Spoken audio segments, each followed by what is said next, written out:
All right, let me describe a feeling I'm pretty sure you've had before. It's late, like 10, maybe 11 o'clock at night.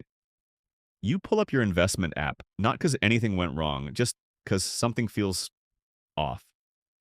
You've been doing everything right, setting up auto transfers, skipping stuff you didn't need, staying the course.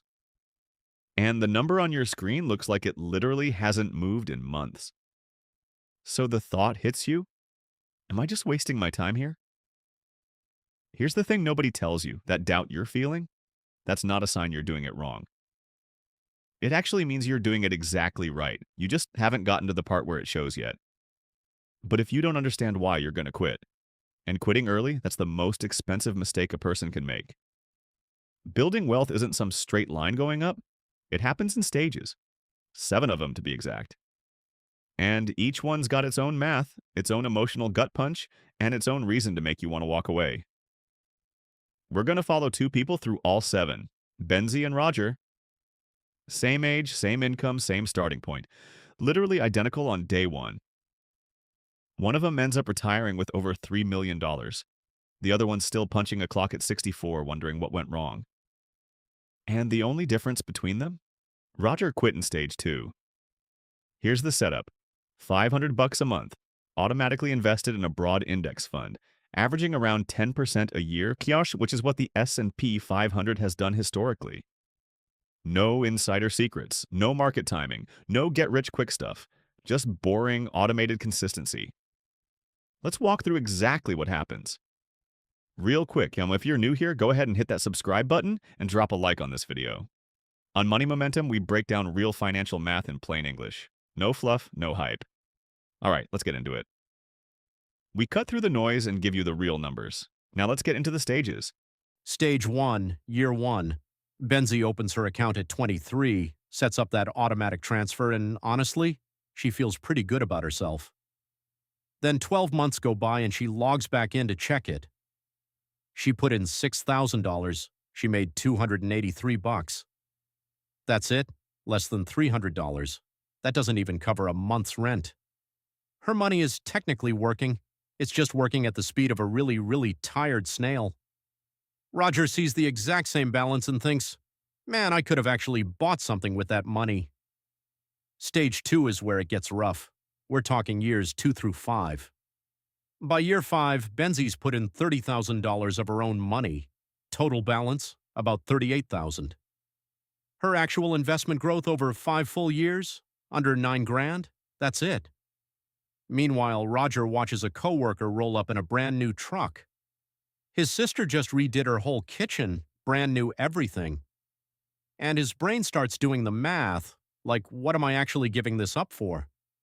So he cashes out, takes his $30,000, feels totally logical about the whole thing. He just made a $3 million mistake. He just doesn't know it yet. Year 7, Benzie's balance hits $60,000. Year 10, she crosses 6 figures, her first $100,000. This is the milestone Charlie Munger called the real grind, the toughest stretch of the whole journey. But once she's past it, everything changes. Her portfolio is now generating about $28 a day all on its own. Not from her paycheck, from money that's already sitting there, making more money while she sleeps. Her contributions haven't changed, her lifestyle hasn't changed, but under the hood a whole new engine just switched on. Year 15, Benzie's balance, $207,000. She put in $90,000 herself. The market threw in over $117,000 on top of that. Her investments have now made her more money than her own savings ever did. Her money is a better earner than her job, and it never calls in sick. By year 20, she's closing in on $380,000. Her portfolio's growing by about $3,000 a month, without her touching a thing. That's not her paycheck doing that. That's compounding, working the job she gave it 20 years ago. And something quiet starts to shift. When her car breaks down, she doesn't freak out. When things get weird at work, she doesn't spiral. There's this invisible cushion in the background, and it changes how she moves through the world. Year 25, balance $660,000. Benzie's total contributions, 150,000. The market added over 510,000 on its own. Her annual growth is closing in on 70 grand. A full-time salary her portfolio earns without a resume, without meetings, without a single alarm clock. This is where quiet millionaires live. They don't look rich. They drive regular cars. They're not posting about it. They don't need to. The math is running whether anybody notices or not. Roger is 48. He started back up a few years ago, putting in 300 a month, balance around 14,000. He keeps saying he'll ramp it up once things settle down, but things aren't settling down. Year 30, Benzie's balance crosses $1.13 million. Yeah, million. Year 35, $1.9 million. Year 40, $3.16 million. Total amount Benzie ever put in her whole life, $240,000. Her account is now growing by around $850 a day in passive returns. While she's making her morning coffee, while she's out on a walk, while she's doing absolutely nothing. This is the zone Warren Buffett lives in, the reason nearly all his wealth came after he turned 50. Not because he got smarter, because his compounding hit stage 7 and the math just took over. Roger is 63. He's got 48,000 saved, still working full-time. He tells his coworkers he'll probably retire at 70, maybe 72, depends on the market. The decision he made at 27, the one that felt completely reasonable at the time, cost him over $3 million. He'll never know the exact number. He just knows he's exhausted. Here's the hardest truth in all of this. Compounding hits you hardest right at the beginning, when the numbers are the smallest and the temptation to bail is the loudest. A dollar you invest at 23 has 40 years of doubling ahead of it.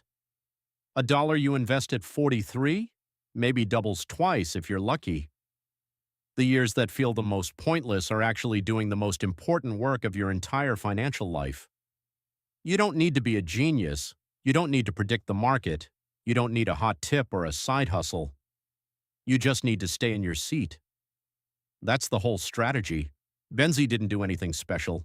She just refused to make an emotional decision during the boring years.